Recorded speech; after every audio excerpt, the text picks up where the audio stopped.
नमस्कार, प्लस में आपका स्वागत है। मैं हूं आपके साथ राजकृष्ण। डालते अभी तक की मुख्य हेडलाइंस पर। बिहार के सीएम नीतीश कुमार ने बापू की प्रतिमा पर माल्यार्पण कर शुरू की अभियान की शुरुआत। समाज सुधार अभियान पर निकले हैं सीएम। शराब माफिया की सूचना देने पर पुलिस ही बन गई दुश्मन, चौकीदारों की जान को हुआ खतरा। और साथी के घायल होने पर सड़क पर उतर गए किन्नर, पटना सिटी के 0 माइल को जाम कर किया हंगामा। अब खबरें विस्तार से। बिहार के मुख्यमंत्री नीतीश कुमार अपने समाज सुधार अभियान की शुरुआत राष्ट्रपिता महात्मा गांधी की कर्मभूमि चंपारण से किए हैं। सुबह उनका हेलीकॉप्टर वाल्मीकि नगर से सीधे मोतिहारी पहुंचा। उन्होंने सबसे पहले महात्मा गांधी की प्रतिमा पर माल्यार्पण किया, जिसके बाद मंच पर पहुंचे, जिसका समापन 15 जनवरी को पटना में होगा। इसी अभियान के दौरान नीतीश कुमार जनसभा को भी संबोधित करेंगे। आपको बता दें कि इसके पहले नीतीश कुमार 16 सालों के शासनकाल में बाड़ा यात्रा कर चुके हैं। मिली जानकारी के अनुसार इस कार्यक्रम के दौरान सीएम नीतीश कुमार हर जिले में शराबबंदी, दहेज प्रथा, बाल विवाह से जुड़े मामले, पक्की गली नली योजना के कार्य, हर घर नल जल योजना के कार्य, स्वच्छता से जुड़े कार्य और धान अधिप्राप्ति की जानकारी भी लेंगे। आपसे संवाद करेंगे। सर्वे भवन्तु सुखिनः, सर्वे सन्तु निरामया, सर्वे भद्राणि पश्यन्तु, मा कश्चित् दुःखभाग् भवेत्। सभी सुखी हो, सभी रोग मुक्त रहे, सभी मंगलमय के साक्षी बने और किसी को भी दुख का भागी न बनना पड़े। 22 दिसंबर को मुख्यमंत्री नीतीश कुमार बिहार में समाज सुधार अभियान शुरू किए हैं। चंपारण से इस अभियान की शुरुआत हुई है। नीतीश कुमार के इस अभियान को लेकर समस्तीपुर के हसनपुर विधायक तेज प्रताप यादव ने जमकर हमला बोला है। तेज प्रताप यादव ने कहा है कि यह समाज सुधार यात्रा नहीं है, बल्कि समाज बिगाड़ यात्रा है। नीतीश कुमार ने बिहार को बर्बाद करने का काम किया है। शराब तो बंद नहीं हो रही है, उल्टे लोग मर रहे हैं। नीतीश कुमार पर हमला बोलते हुए तेज प्रताप ने कहा है कि बिहार अंधकार में जा चुका है, वे बिहार का देखभाल ठीक से नहीं कर रहे हैं, इसलिए उन्हें इस्तीफा दे देनी चाहिए। पटना में बीजेपी क्रीड़ा प्रकोष्ठ की ओर से भारत रत्न स्वर्गीय अटल बिहारी वाजपेयी की जयंती को लेकर महिला क्रिकेट चैंपियनशिप का आयोजन किया गया, जिसमें कुल 6 टीम मैच में भाग लिए। तो वहीं डिप्टी सीएम तारकिशोर प्रसाद ने खेल टूर्नामेंट का उद्घाटन किया। डिप्टी सीएम तारकिशोर प्रसाद ने बदलते बिहार और महिला उत्थान को लेकर चर्चा करते हुए कहा है कि महिलाएं बिहार की आत्मनिर्भर हो रही है, तो वहीं महिलाएं खेल का मैदान हो या जंग का मैदान, सभी इलाकों में बेहतर काम कर रही। बिहार की महिला खिलाड़ी बिहार का नाम रोशन कर रही।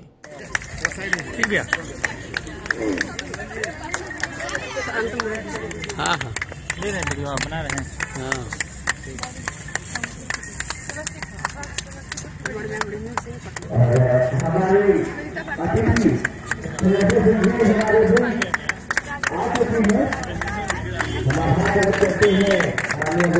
नाम ऊंचा किया है और इस अवसर पर हम उम्मीद करते हैं कि इस मैच के द्वारा बिहार की जो हमारी बेटियां हैं, जो खेल के अलग अलग विधाओं में अग्रणी रही हैं, उनको भी एक बेहतर संदेश जाएगा। और अटल जी की जयंती के पूर्व संध्या पर हम सबों को अपनी शुभकामना देते हैं। खबर झारखंड से है, जहां मॉब लिंचिंग की घटना को रोकने के लिए झारखंड के हेमंत सोरेन सरकार सख्त कानून लाने को लेकर के विधानसभा में पेश किए। सीएम हेमंत सोरेन सरकार मॉब लिंचिंग और भीड़ हिंसा को रोकने के लिए एक सख्त कानून को लाया है। आपको बता दें कि प्रस्तावित कानून में मॉब लिंचिंग के मामले में उम्र कैद की सजा का प्रावधान किया गया है। तो वहीं इस बिल पर सियासत भी तेज हो गई। विपक्षी पार्टी बीजेपी का आरोप है कि इस बिल को एक खास पार्टी और विशेष वर्ग को टारगेट करने के लिए लाया जा रहा है। पटना सिटी में व्यापारी संगठन ने बैठक का आयोजन किया है, जिसमें संगठन से जुड़े व्यापारी ने कहा है कि पिछले कई महीने से व्यापारी के साथ बड़ी घटना हुई है, लेकिन व्यापारी की सुरक्षा के लिए कोई सख्त कदम नहीं उठाया गया। यहाँ की प्रशासन भी निष्क्रिय है। बिहार में सबसे ज़्यादा रेवेन्यू पटना सिटी के मंडी से जाता है, लेकिन सुरक्षा की कोई व्यवस्था नहीं है। अगर यही हाल रहा तो हम लोग चुप रहने वाले नहीं हैं। बैठक में शशि शेखर रस्तोगी, प्रदीप कुमार सिंह, अशोक वर्मा सहित बड़ी संख्या में संगठन से जुड़े व्यापारी मौजूद रहे। आज हम लोग यहाँ शशि शेखर रस्तोगी जी के निवास पे बैठे हैं। पीछे कई महीनों से पटना सिटी में कई घटनाएं, जिसमें सबसे प्राथमिकता के तौर पे व्यापारियों की हत्या है यहाँ, लेकिन प्रशासन और थाना और यहाँ के जितने भी पदाधिकारी हैं, सारे लोग निष्क्रिय हैं। कोई काम नहीं हो रहा है, सिवाय ये लोग दारू और बालू और इस तरह के जितने भी छुटपुट कार्यक्रम हैं, उनके पीछे तो ये समय दे रहे हैं। लेकिन जो सबसे लॉ एंड ऑर्डर की व्यवस्था जिनके ऊपर है, जान माल की समस्या का निराकरण करना, व्यापारियों, ये पटना सिटी क्षेत्र जो है, मारूगंज से लेके महाराजगंज तक सबसे बड़ी व्यावसायिक क्षेत्र है और यहाँ पे संगठित व्यापार करने वाले लोग हैं। काफ़ी संख्या में हम लोग जो है यहाँ रेवेन्यू देते हैं, जिससे सरकार चलती है और सरकार का कोई ध्यान हम व्यापारियों की तरफ नहीं है। इसलिए हम लोग सरकार और यहाँ के पदाधिकारियों को कहना चाहते हैं स्पष्ट तौर पर कि अगर आप अब भी नहीं चेतेंगे तो व्यापारी जो है चरणबद्ध अपनी समस्याओं के लिए आगे बढ़ेगी और प्रशासन और सरकार को भी हर समय विरोध का सामना करना पड़ेगा। अब हम लोग चुप बैठने वाले नहीं हैं। प्रदीप कुमार सिंह, अध्यक्ष पटना सिटी व्यापार मंडल।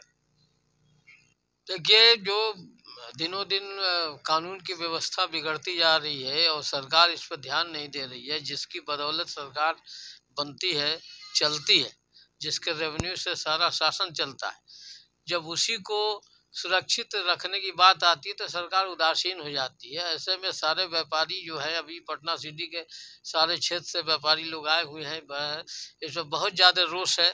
अगर सरकार हमारी सुरक्षा के ऊपर ध्यान नहीं देगी तो निश्चित है कि आने वाले समय में हम लोग भी सरकार के साथ नहीं होंगे।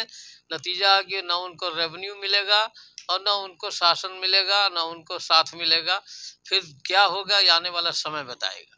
इसलिए स्पष्ट ये बात हम लोग के तरफ से निकली है कि अगर हम लोग की सुरक्षा व्यवस्था मुकम्मल नहीं होगी तो हम लोग किसी भी सरकार का साथ नहीं देंगे। मेरा नाम शशि शेखर रस्तोगी, पटना सिटी।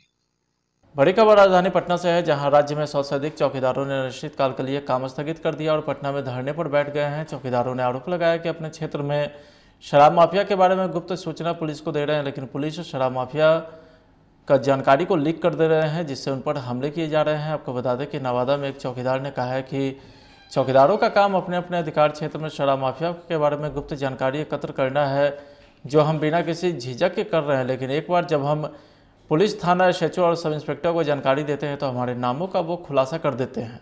इसको छटनी करो, को हटाओ। दुनिया में ऐसा कहीं नहीं हुआ, नौकरी जीने भी नहीं देंगे, मरने भी नहीं देंगे, नौकरी देंगे भी नहीं और हटा भी देंगे, सबको हटा देंगे। 1,14,000 हटाओ, 4 साल के बाद, फिर 2 साल के बाद उसको हटाओ। क्यों ऐसा? इतनी गलत नीति क्यों? इस तरह की पॉलिसी क्यों? झाड़ू ऊपर से दोगे, आप चौकीदार दफेदार को सस्पेंड डिस्चार्ज करोगे, आप इन्वेस्टिगेशन करो, इन्वॉल्व हो तो करो, नहीं तो नहीं करो। नहीं चलेगा ये। अभी CCTV वाला बताइए, CCTNS वाला बताइए, इनको हटा रहे हैं। ये बेचारा मर रहा है। वार्ड सचिव लोग लगातार सड़क पर है। एक लंबी हमारी निगाह बहुत मजबूती से है। गलती करिएगा तो हम छोड़ेंगे नहीं, अच्छे काम में सपोर्ट करेंगे और गलती में मरने को तैयार। सर, आधार कार्ड से लिंक हटाने की बात कर रहे हैं, शराब कांडों में जो सम्मिलित है उनको। जो शराब बेच रहा है, जो माफिया है, उसका ना आधार कार्ड से हटाइएगा, जो पी रहा है उसी का हटाइएगा। जिसका पैसा इन्वॉल्व है, नेता सबको न हटाइए, उनको न चुनाव से वंचित कीजिए, वार्ड सदस्य MP तक को। पटना सिटी के 0 माइल के पास किन्नर ने जमकर हंगामा मचाया है। बस की टक्कर से एक ट्रांसजेंडर के घायल होने की सूचना मिलते ही कई किन्नर घटनास्थल पर पहुंच गई और मुख्य सड़क को जाम कर हंगामा मचाने लगे। किन्नर के हंगामे के बाद 0 माइल के पास यातायात पूरी तरीके से जाम हो गया। कई गाड़ियां जाम में फंसी रही। घायल किन्नर को मुआवजा दिए जाने की मांग कर रहे किन्नर ने जमकर हंगामा किया है। हंगामे की सूचना मिलते ही मौके पर पहुंची पुलिस ने किन्नर को समझाने की कोशिश की, लेकिन किन्नर बस को रोककर बस वालों से 1 लाख रुपया मुआवजे की मांग पर अड़ी रही।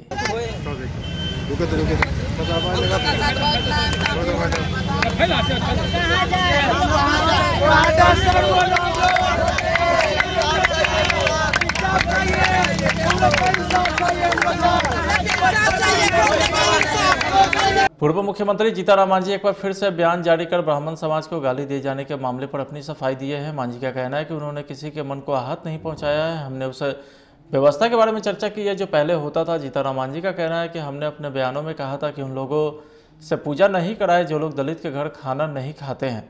जो ब्राह्मण समाज के लोग हैं अब वो ज़्यादा टूल न दें, इसके लिए हमने माफ़ी भी मांगने का काम किया। 2 बार माफ़ी मांगने की बात किया, लेकिन माफ़ी मांगने के बाद भी जो ब्राह्मण समाज हैं उबल रहे हैं। तो अब मैं कहता हूँ कि जिस आदमी के लिए हम हरामी शब्द की बात यूज किया है कि जो मांस खाता है, दारू पीता है, अनेक कुकर्म करता है, पढ़ना नहीं जानता है, हमारे लोगों को विफुल करता है, और उसको एक बार नहीं हम सैकड़ों बार हरामी कहेंगे। अब हम यही कहना चाहते हैं आप लोगों के माध्यम से।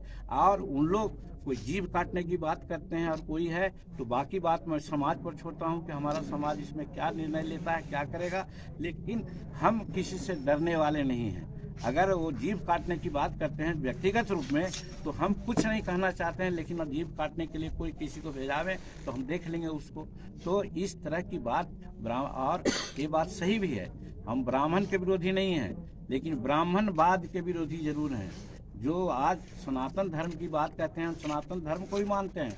हम इसलिए सनातन धर्म को मानते हैं कि अम्बेडकर साहब जब बुद्ध धर्म अपनाया, तो जानते हैं, शायद बहुत लोग आप लोग जानते होंगे कि बुद्ध धर्म इसलिए अपनाया कि भगवान विष्णु के ब्रह्मा अवतार के रूप में माना जाता है बुद्ध भगवान। तो सनातन धर्म को वो भी माने, हम भी सनातन धर्म को मानते हैं। लेकिन सनातन धर्म के बाद ये मनुवादियों ने जात पात, ऊंच नीच, छुआछूत की बात किया, और यही से ब्राह्मणवाद शुरू होता है। इस ब्राह्मणवाद का हम अंत तक विरोध करेंगे, चाहे इसके लिए मेरी जान भी चली जाएगी तो उसकी चिंता हम नहीं करेंगे। हम अपने समाज को बताएंगे कि ऐसे ढकोसला वाले लोगों से आप संपर्क मत रखिए। और 21वीं शताब्दी है, हम लोग चंद्रमा पर जा रहे हैं, मंगल पर जा रहे हैं, और अभी भी हम वही पुरानी पंक्ति रहेंगे कि हम पिताजी हमारे बीमार हैं, हमको पैसा नहीं है उनको दवा दारू के लिए, और यदि वो मर जाते हैं तो उनको स्वर्ग पहुंचाने के लिए, दूध पिलाने के लिए गौ का दान करते हैं हम लोग। तो ये परंपरा मत अपनाइए, इस सदा हम कहते रहे हैं लोगों को। यही बात कह करके हम समाज में एक चेतना फैलाना चाहा है, अपने समाज में विशेष करके, कि तुम गरीब हो, पढ़ने लिखने पर ध्यान दो, स्वास्थ्य पर ध्यान दो, और इन पाखंडियों के चक्कर में मत पड़ो, और ऐसे लोगों से पूजा मत कराओ। यही हमने कहा। अभी आपने कहा कि कुछ लोग जो है अज्ञानी हैं, जो पूजा पाठ कराते हैं, भले वो ब्राह्मण नहीं हो, जो अज्ञानी है। इसकी सूचना आपको कहाँ से मिली कि ये अज्ञानी है या ज्ञानी है? अगर मेरे साथ आप चलिए तो हम जो 3 गो उदाहरण दिया, हमारे गांव में एक लड़का है जो पूजा कराने जाता है, वो दारू पीता है, भांग पीता है, यादव का लड़का है, और जाता है पूजा कराता है, झाड़ फूंक करता है। रामपुर में है तो वो तो खैर पूजा पाठ कराते हैं, लेकिन वो मांस मछली नहीं खाते हैं, लेकिन पंडित नहीं है वो। उसी प्रकार से बहुत जगह भूमिहार की, यहाँ दक्षिणी ये गांव है नजी जहानाबाद में, मखदुमपुर में, जहाँ का हम विधायक रहे हैं, वहाँ के एक दास जी हैं जो भूमिहार को छोड़ करके बाकी सब घर में पूजा कराते हैं। वो पुजेरी हैं। तो मेरा कहने का मतलब, पुजेरी सिर्फ ब्राह्मण ही नहीं है, इसको आप मान लीजिए। बहुत जगह ऐसा होता है कि पूजा कराते हैं लोग, दूसरे लोग, और उस पुजेरी के लिए हमने कहा है कि चाहे जिस जात का हो, भांग आती गांजा पी करके, भांग खा करके, दारू पी करके और मांस खा के जाके पूजा कराता है, और जिसको ज्ञान नहीं है श्लोक का, और ठगता है, किताब लेते जाता है, हनुमान चालीसा पढ़ता है, उसके लिए हमने हरामी शब्द का यूज किया है। और ये हम करते रहेंगे, सैकड़ों बार कहेंगे कि वैसे लोग हरामी हैं। सर, जिस बीजेपी नेता ने राजधानी पटना में आपराधिक का ग्राफ गिरता नजर नहीं आ रहा है। पिछले कुछ दिनों में यहां लगातार हत्या की घटना सामने आई है। ताजा मामला फतुहा थाना क्षेत्र के धोबा पुल के समीप का है, जहां हथियारबंद अपराधी ने एक मैजिक ड्राइवर और उसके बेटे को गोली मार दी है। घटना में मैजिक ड्राइवर की घटनास्थल पर ही मौत हो गई, जबकि उसका 12 साल का पुत्र गंभीर रूप से जख्मी है। पाकिस्तान में अल्पसंख्यक हिंदुओं पर अत्याचार व उनके धार्मिक स्थलों में तोड़फोड़ की घटना थमने का नाम नहीं ले रही है। अब कराची से एक मंदिर में सरेआम देवी देवता की प्रतिमा को खंडित करने का मामला सामने आया है। मौके पर मौजूद श्रद्धालु ने एक आरोपी को पकड़कर पुलिस को सौंप दिया, जबकि दूसरा फरार है। हिंदू समाज के लोगों ने वारदात के विरोध में थाने पर प्रदर्शन करते हुए सुरक्षा उपलब्ध कराए जाने की मांग की है। रक्षा विशेषज्ञ ललन सिंह ने घटना की निंदा करते हुए कहा है कि कोई भी धर्म ऐसी हरकत की इजाजत नहीं देता। पाकिस्तान के कराची के नैरानापुर इलाके में कल हिंदुओं के मंदिर में वहां के कट्टरपंथियों ने उनके मूर्तियों को तोड़फोड़ किया, खंडित करके बाहर को फेंक दिया। हालांकि रिपोर्ट दर्ज करने के बाद वहां की पुलिस और रेंजर ने इलाके में उन कट्टरपंथियों को, उन कल्प्रिट को लगातार खोज और तलाश कर रही है। लेकिन सवाल इस बात का है कि विभाजन के साथ ही पाकिस्तान में अल्पसंख्यकों की जो स्थिति है वो लगातार अपेक्षाकृत दिन पे दिन खराब होती जा रही है। कभी नाबालिग, कभी महिलाओं के साथ अपहरण, रेप, इस तरह की घटनाएं लगातार होती हैं। भारत के विरोध दर्ज करने के बाद भी उनको ये बात समझ में आनी चाहिए कि दुनिया इस बात को महसूस कर रही है कि पाकिस्तान एक आतंकवाद का गढ़ है और अल्पसंख्यकों के साथ, उनके धार्मिक भावनाओं के साथ लगातार कोई ना कोई ऐसा हरकत होता है जो दुनिया में इसको शर्मनाक माना जाता है। लेकिन पाकिस्तान की शासन और उनकी जो पुलिस व्यवस्था है वो इन बातों से कोई ताल्लुकात नहीं रखती।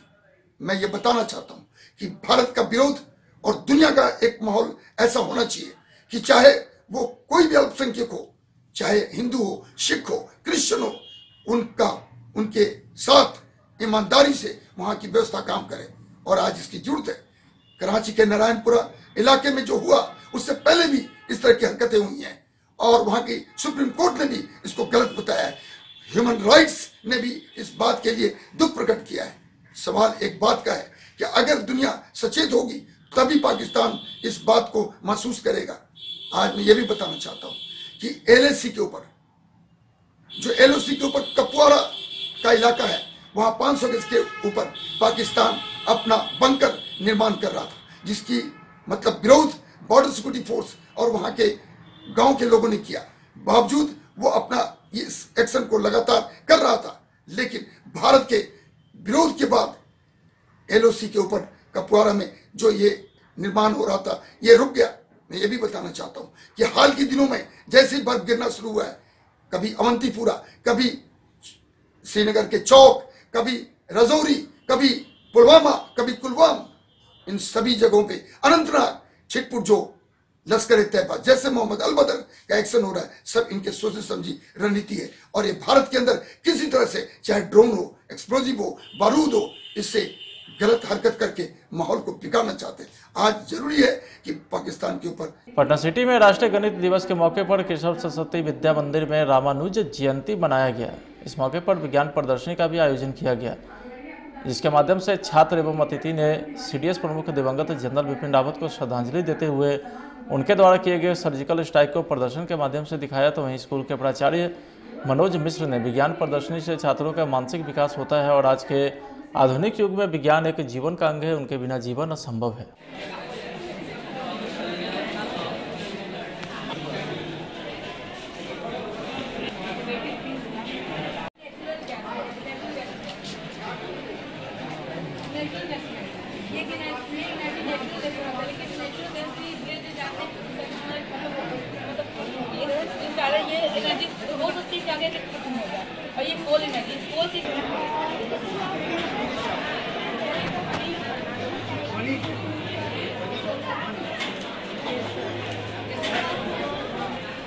बिहार में ठंड बढ़ने लगी है। हर दिन तापमान में तेजी से गिरावट हो रही है। पहाड़ी इलाकों से आ रही पछुआ हवा के कारण बिहार के तापमान में गिरावट भी जारी है, जहां विभाग ने राज्य के एक जिले के लिए शीत दिवस घोषित कर दिया है। पटना मौसम विज्ञान केंद्र के अनुसार राज्य के बक्सर, भभुआ, औरंगाबाद, नवादा, गया, पूर्णिमा, किशनगंज, दरभंगा, मधुबनी, भभुआ और रोहतास में शीतलहर का पूर्वानुमान है। तो वहीं 3 दिनों के बाद राज्य के मौसम कुछ बदलाव दिखेगा। मौसम विज्ञानी संजय कुमार की माने तो 24 दिसंबर से पछुआ की जगह पूर्वी हवा चलने के आसार है, जिसके कारण न्यूनतम तापमान में सुधार भी होगा। फिलहाल आज के खबर में तय। अब देखते रहिए प्लस न्यूज। नमस्कार।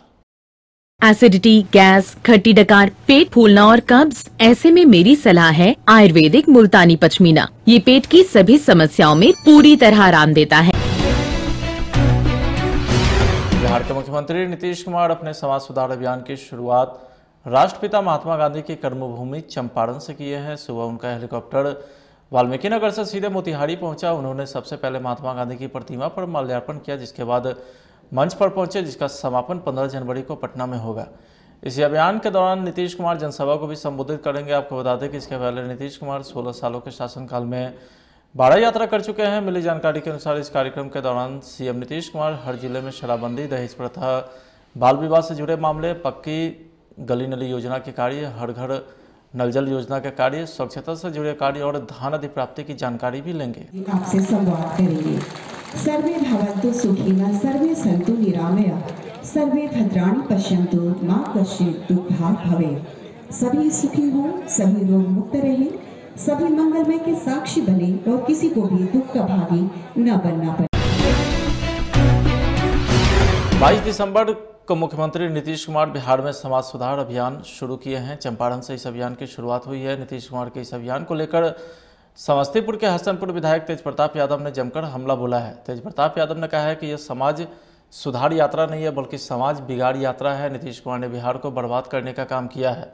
शराब तो बंद नहीं हो रही है, उल्टे लोग मर रहे हैं। नीतीश कुमार पर हमला बोलते हुए तेज प्रताप ने कहा है कि बिहार अंधकार में जा चुका है, वे बिहार का देखभाल ठीक से नहीं कर रहे हैं, इसलिए उन्हें इस्तीफा दे देनी चाहिए।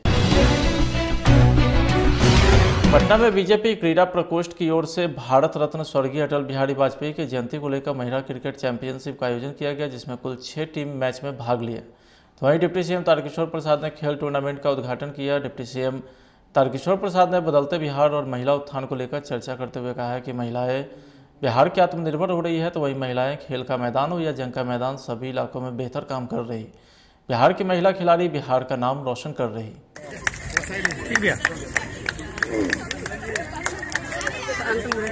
हाँ ले रहे हैं वीडियो बना रहे हैं। हाँ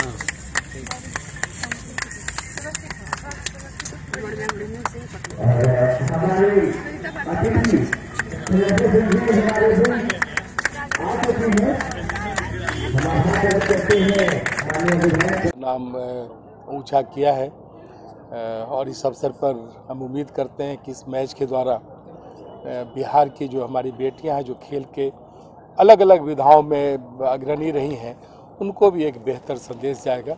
और अटल जी की जयंती के पूर्व संध्या पर हम सबों को अपनी शुभकामनाएं देते हैं। खबर झारखंड से है, जहां मॉब लिंचिंग की घटना को रोकने के लिए झारखंड के हेमंत सोरेन सरकार सख्त कानून लाने को लेकर के विधानसभा में पेश किए। सीएम हेमंत सोरेन सरकार मॉब लिंचिंग और भीड़ हिंसा को रोकने के लिए एक सख्त कानून को लाए हैं। आपको बता दें कि प्रस्तावित कानून में मॉब लिंचिंग के मामले में उम्र कैद की सजा का प्रावधान किया गया है। तो वहीं इस बिल पर सियासत भी तेज हो गई। विपक्षी पार्टी बीजेपी का आरोप है कि इस बिल को एक खास पार्टी और विशेष वर्ग को टारगेट करने के लिए लाया जा रहा है। पटना सिटी में व्यापारी संगठन ने बैठक का आयोजन किया है, जिसमें संगठन से जुड़े व्यापारी ने कहा है कि पिछले कई महीने से व्यापारी के साथ बड़ी घटना हुई है, लेकिन व्यापारी की सुरक्षा के लिए कोई सख्त कदम नहीं उठाया गया। यहाँ की प्रशासन भी निष्क्रिय है। बिहार में सबसे ज़्यादा रेवेन्यू पटना सिटी के मंडी से जाता है, लेकिन सुरक्षा की कोई व्यवस्था नहीं है। अगर यही हाल रहा तो हम लोग चुप रहने वाले नहीं हैं। बैठक में शशि शेखर रस्तोगी, प्रदीप कुमार सिंह, अशोक वर्मा सहित बड़ी संख्या में संगठन से जुड़े व्यापारी मौजूद रहे। आज हम लोग यहाँ शशि शेखर रस्तोगी जी के निवास पे बैठे हैं। पीछे कई महीनों से पटना सिटी में कई घटनाएं, जिसमें सबसे प्राथमिकता के तौर पे व्यापारियों की हत्या है यहाँ, लेकिन प्रशासन और थाना और यहाँ के जितने भी पदाधिकारी हैं सारे लोग निष्क्रिय हैं। कोई काम नहीं हो रहा है, सिवाय ये लोग दारू और बालू और इस तरह के जितने भी छुटपुट कार्यक्रम है उनके पीछे तो ये समय दे रहे हैं। लेकिन जो सबसे लॉ एंड ऑर्डर की व्यवस्था जिनके ऊपर है, जान माल की समस्या का निराकरण करना, व्यापारियों, ये पटना सिटी क्षेत्र जो है मारूगंज से लेके महाराजगंज तक सबसे बड़ी व्यावसायिक क्षेत्र है और यहाँ पे संगठित व्यापार करने वाले लोग हैं।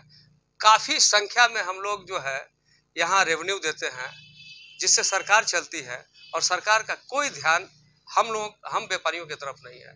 इसलिए हम लोग सरकार और यहाँ के पदाधिकारियों को कहना चाहते हैं स्पष्ट तौर पर कि अगर आप अब भी नहीं चेतेंगे तो व्यापारी जो है चरणबद्ध अपनी समस्याओं के लिए आगे बढ़ेगी और प्रशासन और सरकार को भी हर समय विरोध का सामना करना पड़ेगा। अब हम लोग चुप बैठने वाले नहीं हैं। प्रदीप कुमार सिंह, अध्यक्ष पटना सिटी व्यापार मंडल। देखिए, जो दिनों दिन कानून की व्यवस्था बिगड़ती जा रही है और सरकार इस पर ध्यान नहीं दे रही है, जिसकी बदौलत सरकार बनती है, चलती है, जिसके रेवेन्यू से सारा शासन चलता है, जब उसी को सुरक्षित रखने की बात आती है तो सरकार उदासीन हो जाती है। ऐसे में सारे व्यापारी जो है, अभी पटना सिटी के सारे क्षेत्र से व्यापारी लोग आए हुए हैं, इसमें बहुत ज़्यादा रोष है। अगर सरकार हमारी सुरक्षा के ऊपर ध्यान नहीं देगी ये निश्चित है कि आने वाले समय में हम लोग भी सरकार के साथ नहीं होंगे। नतीजा है कि न उनको रेवेन्यू मिलेगा और न उनको शासन मिलेगा, न उनको साथ मिलेगा। फिर क्या होगा ये आने वाला समय बताएगा।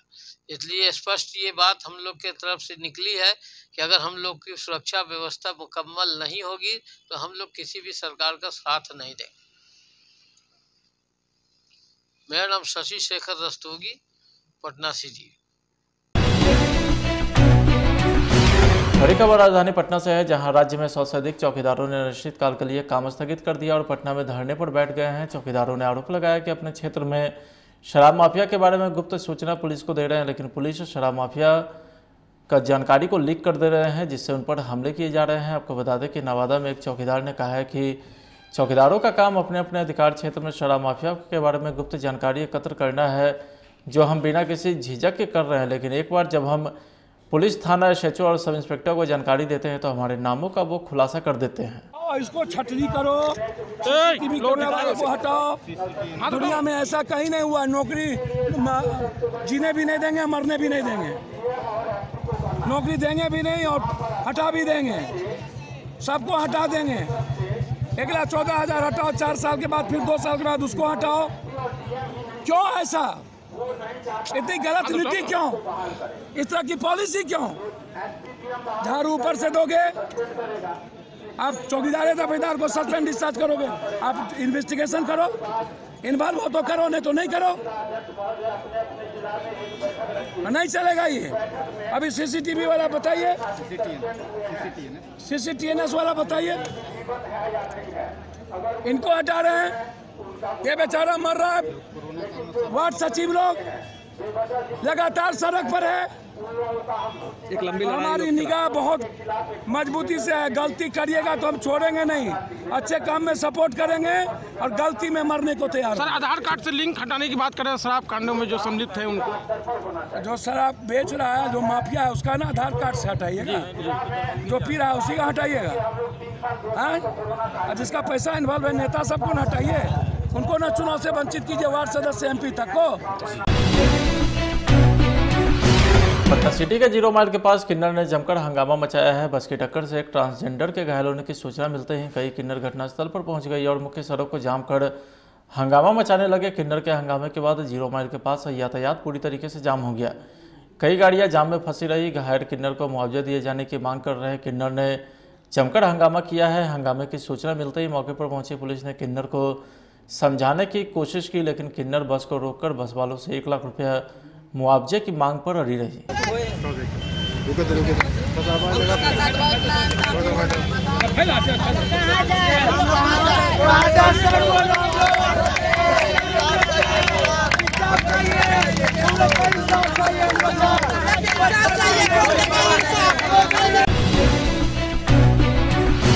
पूर्व मुख्यमंत्री जीतनराम मांझी एक बार फिर से बयान जारी कर ब्राह्मण समाज को गाली दिए जाने के मामले पर अपनी सफाई दी है। मांझी का कहना है कि उन्होंने किसी के मन को आहत नहीं पहुंचाया है। हमने उस व्यवस्था के बारे में चर्चा की है जो पहले होता था। जीतनराम मांझी का कहना है कि हमने अपने बयानों में कहा था कि उन लोगों से पूजा नहीं कराए जो लोग दलित के घर खाना नहीं खाते हैं।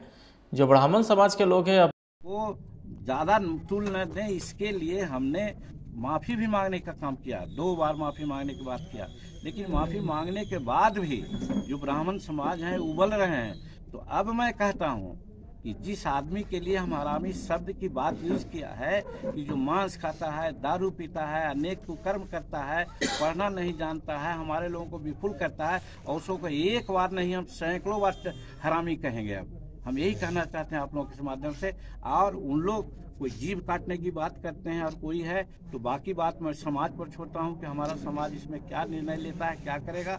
लेकिन हम किसी से डरने वाले नहीं हैं। अगर वो जीव काटने की बात करते हैं व्यक्तिगत रूप में, तो हम कुछ नहीं कहना चाहते हैं, लेकिन अब जीव काटने के लिए कोई किसी को भेजावे तो हम देख लेंगे उसको। तो इस तरह की बात, और ये बात सही भी है, हम ब्राह्मण के विरोधी नहीं हैं, लेकिन ब्राह्मणवाद के विरोधी जरूर हैं।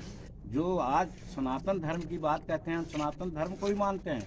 हम इसलिए सनातन धर्म को मानते हैं कि अम्बेडकर साहब जब बुद्ध धर्म अपनाया, तो जानते हैं शायद बहुत लोग आप लोग जानते होंगे कि बुद्ध धर्म इसलिए अपनाया कि भगवान विष्णु के ब्रह्मा अवतार के रूप में माना जाता है बुद्ध भगवान। तो सनातन धर्म को वो भी माने, हम भी सनातन धर्म को मानते हैं, लेकिन सनातन धर्म के बाद ये मनुवादियों ने जात पात ऊंच नीच छुआछूत की बात किया और यही से ब्राह्मणवाद शुरू होता है। इस ब्राह्मणवाद का हम अंत तक विरोध करेंगे, चाहे इसके लिए मेरी जान भी चली जाएगी तो उसकी चिंता हम नहीं करेंगे। हम अपने समाज को बताएंगे कि ऐसे ढकोसला वाले लोगों से आप संपर्क मत रखिए। और 21वीं शताब्दी है, हम लोग चंद्रमा पर जा रहे हैं, मंगल पर जा रहे हैं, और अभी भी हम वही पुरानी पंक्ति रहेंगे कि हम पिताजी हमारे बीमार हैं, हमको पैसा नहीं है उनको दवा दारू के लिए, और यदि वो मर जाते हैं तो उनको स्वर्ग पहुंचाने के लिए दूध पिलाने के लिए गाँव का दान करते हैं हम लोग। तो ये परंपरा मत अपनाइए, इस सदा हम कहते रहे हैं लोगों को। यही बात कह करके हम समाज में एक चेतना फैलाना चाहा है, अपने समाज में विशेष करके, कि तुम गरीब हो, पढ़ने लिखने पर ध्यान दो, स्वास्थ्य पर ध्यान दो, और इन पाखंडियों के चक्कर में मत पड़ो और ऐसे लोगों से पूजा मत कराओ। यही हमने कहा। अभी आपने कहा कि कुछ लोग जो है अज्ञानी हैं, जो पूजा पाठ कराते हैं, भले वो ब्राह्मण नहीं हो, जो अज्ञानी है। इसकी सूचना आपको कहाँ से मिली कि ये अज्ञानी है या ज्ञानी है? अगर मेरे साथ आप चलिए तो हम जो 3 गो उदाहरण दिया, हमारे गांव में एक लड़का है जो पूजा कराने जाता है, वो दारू पीता है, भांग पीता है, यादव का लड़का है, और जाता है पूजा कराता है, झाड़ फूंक करता है। रामपुर में है तो वो तो खैर पूजा पाठ कराते हैं, लेकिन वो मांस मछली नहीं खाते हैं, लेकिन पंडित नहीं है वो। उसी प्रकार से बहुत जगह भूमिहार की, यहाँ दक्षिणी ये गांव है नजी जहानाबाद में, मखदुमपुर में, जहाँ का हम विधायक रहे हैं, वहाँ के एक दास जी हैं जो भूमिहार को छोड़ करके बाकी सब घर में पूजा कराते हैं। तो वो पुजेरी हैं। तो मेरा कहने का मतलब पुजेरी सिर्फ ब्राह्मण ही नहीं है, इसको आप मान लीजिए। बहुत जगह ऐसा होता है कि पूजा कराते हैं लोग दूसरे लोग, और उस पुजेरी के लिए हमने कहा है कि चाहे जिस जात का हो, भांग आती गांजा पी करके, भांग खा करके, दारू पी करके और मांस खा के जाके पूजा कराता है, और जिसको ज्ञान नहीं है श्लोक का और ठगता है, किताब लेते जाता है, हनुमान चालीसा पढ़ता है, उसके लिए हमने हरामी शब्द का यूज किया है। और ये हम करते रहेंगे, सैकड़ों बार कहेंगे कि वैसे लोग हरामी हैं। सर, जो जिस बीजेपी नेता ने राजधानी पटना में आपराधिक का ग्राफ गिरता नजर नहीं आ रहा है। पिछले कुछ दिनों में यहां लगातार हत्या की घटना सामने आई है। ताजा मामला फतुहा थाना क्षेत्र के धोबा पुल के समीप का है, जहां हथियारबंद अपराधी ने एक मैजिक ड्राइवर और उसके बेटे को गोली मार दी है। घटना में मैजिक ड्राइवर की घटनास्थल पर ही मौत हो गई, जबकि उसका 12 साल का पुत्र गंभीर रूप से जख्मी है। पाकिस्तान में अल्पसंख्यक हिंदू पर अत्याचार व उनके धार्मिक स्थलों में तोड़फोड़ की घटना थमने का नाम नहीं ले रही है। अब कराची से एक मंदिर में सरेआम देवी देवता की प्रतिमा को खंडित करने का मामला सामने आया है। मौके पर मौजूद श्रद्धालु ने एक आरोपी को पकड़कर पुलिस को सौंप दिया, जबकि दूसरा फरार है। हिंदू समाज के लोगों ने वारदात के विरोध में थाने पर प्रदर्शन करते हुए सुरक्षा उपलब्ध कराए जाने की मांग की है। रक्षा विशेषज्ञ ललन सिंह ने घटना की निंदा करते हुए कहा कि कोई भी धर्म ऐसी हरकत की इजाजत नहीं देता। पाकिस्तान के कराची के नारायणपुर इलाके में कल हिंदुओं के मंदिर में वहां के कट्टरपंथियों ने उनके मूर्तियों को तोड़फोड़ किया, खंडित करके बाहर को फेंक दिया। हालांकि रिपोर्ट दर्ज करने के बाद वहां की पुलिस और रेंजर ने इलाके में उन कट्टरपंथियों को, उन कल्प्रीट को लगातार खोज और तलाश कर रही है। लेकिन सवाल इस बात का है कि विभाजन के साथ ही पाकिस्तान में अल्पसंख्यकों की जो स्थिति है वो लगातार अपेक्षाकृत दिन पे दिन खराब होती जा रही है। कभी नाबालिग, कभी महिलाओं के साथ अपहरण, रेप, इस तरह की घटनाएं लगातार होती हैं।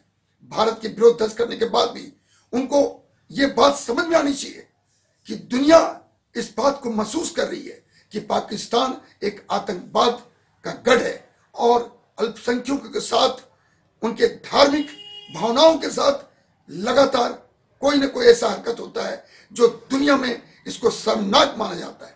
लेकिन पाकिस्तान की शासन और उनकी जो पुलिस व्यवस्था है वो इन बातों से कोई ताल्लुकात नहीं रखती।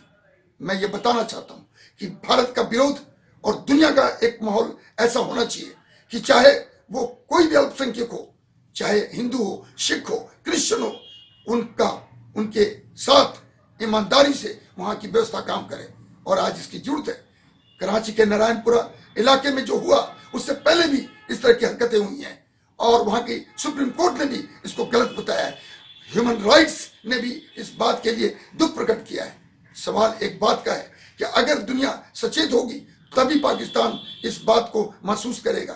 आज मैं ये भी बताना चाहता हूं कि LAC के ऊपर, जो LOC के ऊपर कपवारा का इलाका है, वहां 500 गज के ऊपर पाकिस्तान अपना बंकर निर्माण कर रहा था, जिसकी मतलब विरोध बॉर्डर सिक्योरिटी फोर्स और वहां के गांव के लोगों ने किया। बावजूद वो अपना इस एक्शन को लगातार कर रहा था, लेकिन भारत के विरोध के बाद LOC के ऊपर कपवारा में जो ये निर्माण हो रहा था ये रुक गया। मैं ये भी बताना चाहता हूं कि हाल के दिनों में जैसे ही बर्फ गिरना शुरू हुआ है, कभी अवंतीपुरा, कभी श्रीनगर के चौक, कभी रजौरी, कभी पुलवामा, कभी कुलगाम, इन सभी जगहों पे अनंतनाग, छिटपुट जो लश्कर तैयबा जैसे मोहम्मद अल-बदर का एक्शन हो रहा है, सब इनके सोचे समझी रणनीति है। और ये भारत के अंदर किसी तरह से, चाहे ड्रोन हो, एक्सप्लोजिव हो, बारूद हो, इससे गलत हरकत करके माहौल को बिगाड़ना चाहते हैं। आज जरूरी है कि पाकिस्तान के ऊपर। पटना सिटी में राष्ट्रीय गणित दिवस के मौके पर केशव सरस्वती विद्या मंदिर में रामानुज जयंती मनाया गया। इस मौके पर विज्ञान प्रदर्शनी का भी आयोजन किया गया, जिसके माध्यम से छात्र एवं अतिथि ने CDS प्रमुख दिवंगत जनरल बिपिन रावत को श्रद्धांजलि देते हुए उनके द्वारा किए गए सर्जिकल स्ट्राइक को प्रदर्शन के माध्यम से दिखाया। तो वहीं स्कूल के प्राचार्य मनोज मिश्र ने विज्ञान प्रदर्शनी से छात्रों का मानसिक विकास होता है और आज के आधुनिक युग में विज्ञान एक जीवन का अंग है, उनके बिना जीवन असंभव है।